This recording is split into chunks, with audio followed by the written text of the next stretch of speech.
Silver ने छोड़ा gold को पीछे।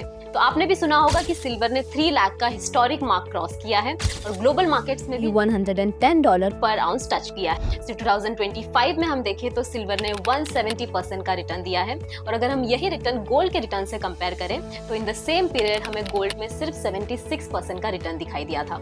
इसके अलावा गोल्ड टू सिल्वर रेशियो भी 50 तक गिर चुका है, जो 2012 का सबसे लोएस्ट लेवल है। लेकिन अब क्वेश्चन ये आता है कि सिल्वर इतनी तेजी से ऊपर जा क्यों रहा है। So hello everyone, I am Akanksha Kumawat और इस वीडियो में हम देखेंगे वो सारे इंपॉर्टेंट फैक्टर्स जिसकी वजह से हमें सिल्वर में इतनी बड़ी रैली देखने मिल रही है। तो सबसे पहला रीजन है China's move to control silver supply. China world का सेकंड लार्जेस्ट सिल्वर प्रोड्यूसर है after Mexico, accounting for about 65% of global silver supply. China ने सिल्वर एक्सपोर्ट्स पे स्ट्रिक्ट कंट्रोल्स अनाउंस किए हैं। जनवरी 1, 2026 से सिल्वर एक्सपोर्ट्स करने के लिए गवर्नमेंट लाइसेंस मैंडेटरी होगा, जो लार्जली सिर्फ स्टेट अप्रूव्ड कंपनीज को दिया जाएगा। इस मूव के थ्रू चाइना अपनी की इंडस्ट्रीज जैसे सोलर पैनल्स, इलेक्ट्रिक व्हीकल्स और क्लीन एनर्जी टेक्नोलॉजी के लिए ज्यादा सिल्वर डोमेस्टिक लेवल पे सेव करना चाहता है और इसीलिए सिल्वर की डिमांड ग्लोबली बहुत ज्यादा बढ़ गई है। Second reason is geopolitical tensions between US and Europe. तो यूएस और यूरोप के बीच ट्रेड डिस्प्यूट्स और डोनाल्ड ट्रंप का ग्रीनलैंड परचेज प्लान ने ग्लोबल मार्केट्स में अनसर्टेनिटी क्रिएट कर दी है।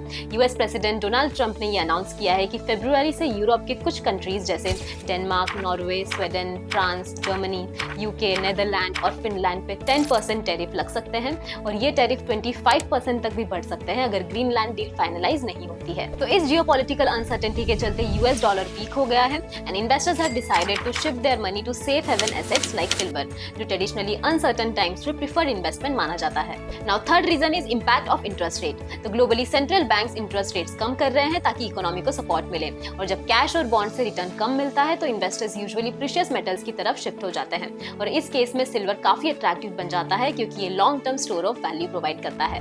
Now fourth reason is silver's industrial role. Silver अब सिर्फ इन्वेस्टमेंट ही नहीं बल्कि मॉडर्न टेक्नोलॉजी का भी एसेंशियल पार्ट बन चुका है। Renewable energy, solar panels, EV batteries, electronics, ये हर जगह यूज होता है। और क्या आप जानते हैं कि एक सोलर पैनल में almost 20 grams of silver use किया जाता है। सिल्वर की सुपीरियर कंडक्टिविटी की वजह से ये इलेक्ट्रिक व्हीकल्स और सेमीकंडक्टर्स में भी इंडिस्पेंसेबल है and for all this reason silver is also known to be a green metal. Silver की इंडस्ट्रियल डिमांड और रेलेवेंस भी एक फैक्टर है behind silver's huge rally. Now fifth and last reason is speculation and momentum buying. तो जब कभी prices ऊपर जाती हैं तो इन्वेस्टर्स सिर्फ प्राइस रैली देखकर बाय करते हैं and they bye out of FOMO, that is fear of missing out. तो ये थे 5 ऐसे फैक्टर्स जिसकी वजह से हमें सिल्वर में इतनी बड़ी रैली देखने मिल रही थी। तो आपको क्या लगता है, क्या ये रैली अभी भी कंटिन्यू रहेगी? हमें कमेंट्स में बताएं and don't forget to subscribe to Indiabulls securities limited. Investments in the securities market are subject to market risk. Read all the related documents carefully before investing.